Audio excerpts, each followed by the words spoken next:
कला एक विषय है, लेकिन ये धरती ज्ञान की धरती है। और जब से मनुष्य एक प्राणी के रूप में इस धरती पर आया, तब से उसके बाद तक का इतिहास कश्मीर में मिलता है। और मनुष्य अपने बुद्धि से और दिमाग से क्या कुछ कर सकता है, वो सब यहाँ से प्राप्त होता है। और जब वितस्ता का आयोजन तमिलनाडु में किया गया, चेन्नई में किया गया, तो मेरे मन में एक ही विचार कौन रहा था कि सदियों से कश्मीर से लेकर कन्याकुमारी तक देश एक ही है, और अगर ऐसा नहीं होता तो आदि शंकराचार्य जी यहाँ आकर तपोभूमि में तप नहीं करते और उनका मंदिर यहाँ पर नहीं होता। और वही कश्मीर का जाफरान केरल से लेकर पूरे तमाम देश में और दुनिया में उसका इस्तेमाल नहीं होता। तो जो सभ्यता संस्कृति भारत को जोड़ने वाली सभ्यता संस्कृति है, किन्हीं कारणों वर्ष तितर बितर रही, लेकिन वापस उसका सृजन हुआ। इस सब के लिए जो रास्ते की रुकावटें थी उनको हटाने का काम किया गया। एक श्लोक है गीता का, वो मैं पढ़ना चाहती हूँ। वासांसी जीर्णानि यथा विहाय नवानि गृह्णाति नरो पराणि तथा शरीराणि विहाय जीर्णो नयान्यानि संयति नवीन देहि। यानी जब देह पुरानी हो जाती है, उसे पुराने वस्त्र के रूप में छोड़कर नई देह में आत्मा जो है वो सृजन करती है। मुझे ऐसा लगता है कि हम सब हिंदुस्तानी आज जो देह कश्मीर की पुरानी हो चुकी थी, उससे निकलकर, उस तमाम चीजों से निकलकर नए भारत की ओर बढ़ने का जो काम इस क्षेत्र में चल रहा है वो आप सबके सामने है। मैंने प्रशासनिक रूप से जब पता किया तो एक समय पर ऐसा लगता था कि डल लेक की सफाई तो कभी हो ही नहीं सकती। मैं नहीं मानती, लेकिन ऐसा विचार था और किसी और का नहीं, कश्मीर में रहने वाले कश्मीरियों का ही। लेकिन आज जब डल लेक सामने साफ दिखाई देती है और यहाँ पर टूरिज्म बढ़ता हुआ दिखाई देता है, चारों ओर लोगों के चेहरे पर मुस्कुराहट दिखती है, तो जो बदलाव देश में आ रहे हैं, जो बदलाव कश्मीर में आए हैं, उसके लिए जो लोग आज मंच पर उपस्थित है, उन सबका धन्यवाद और आभार कि लगातार जो प्रशासनिक रूप से कार्य करने की जरूरत थी वो कार्य हुए।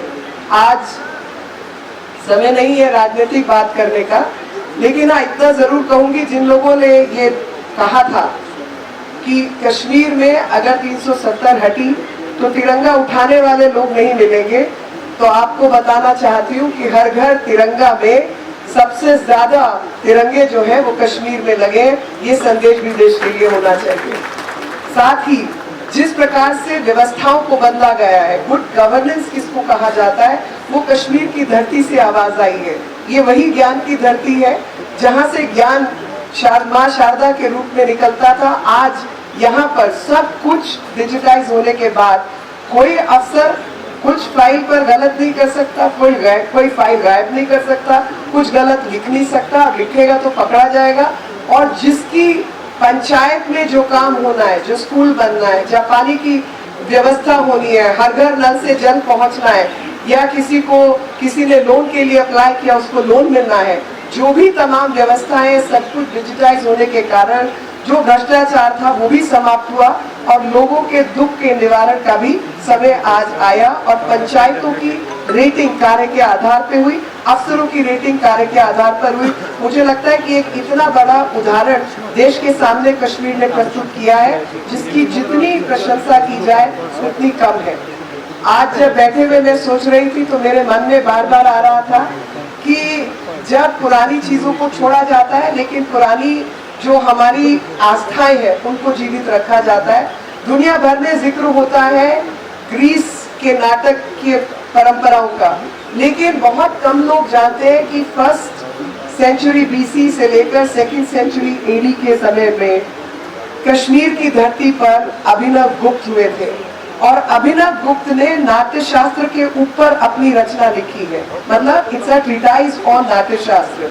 और उस ट्रीटाइज के अंदर उस समय पर ये बताया है कि बजटिंग कैसे होती है, लाइटिंग कैसे होती है, मेकअप क्या होना चाहिए, स्क्रिप्ट राइटिंग किसको कहा जाता है, और जो स्टेज मैनेजमेंट है वो कैसे होना चाहिए। ये उस समय की चीजें हैं जब लोग, शायद मुझे नहीं लगता कि कोई ऑर्गेनाइज तरीके से रहते भी थे पूरे दुनिया के अंदर, लेकिन अभिनव गुप्त के जो ट्रीटाइज है उसके बारे में जानकारी दुनिया में कम है। तो अब समय है कि जहां कश्मीर की पेपर मैशी व्हाइट हाउस में पहुंची है, वही अभिनव गुप्त का जो चरित्र उन्होंने लिखे हैं वो भी दुनिया भर में पहुंचने चाहिए।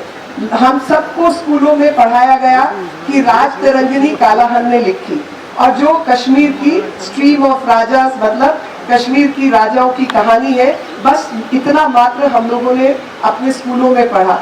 लेकिन शायद बहुत कम लोग ये जानते हैं कि 13 रानियों ने शासन किया है कश्मीर में, और महिला यहाँ की सेनापति थी।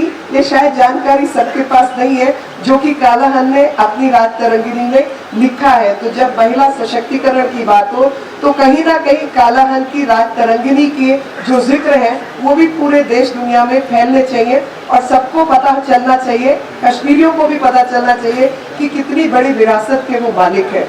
और उसी विरासत को आगे ले जाते हुए आज जिस प्रकार के बदलाव, चाहे वातावरण में हो, चाहे लोगों के मन में हो, चाहे प्रशासन में हो, चाहे टूरिज्म में हो, चाहे G20 की होस्टिंग में हो, ये सब बदलाव आज देखकर मन को सुकून मिलता है, संतुष्टि होती है। खास तौर पे 23 जून के दिन पर, जिस दिन हमारे पूर्वज तो बहुत रहे, लेकिन जो मॉडर्न इंडिया के पूर्वज थे मुखर्जी जी, उनका आज के दिन उनको शहीदत प्राप्त हुई थी, उनका बलिदान दिवस है।